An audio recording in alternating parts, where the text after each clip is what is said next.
Welcome back to another technical deep dive here in the debug zone. Today, we're tackling a big question and breaking it down with insights from other users. Hopefully, this clears up some misconceptions and helps you get the answer you need. So buckle up, stay a little curious, and let's jump right in.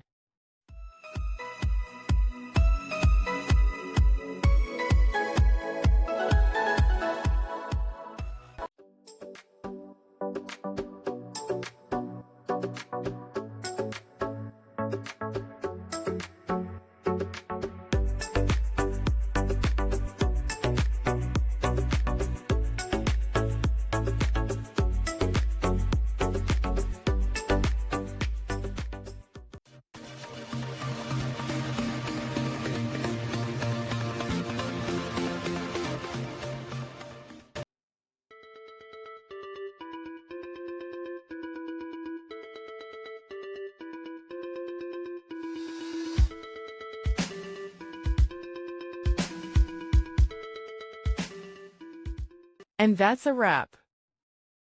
I hope you found the answer you were looking for.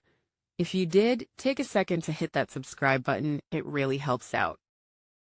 And let me know in the comments which solution worked best for you. See you next time in the debug zone.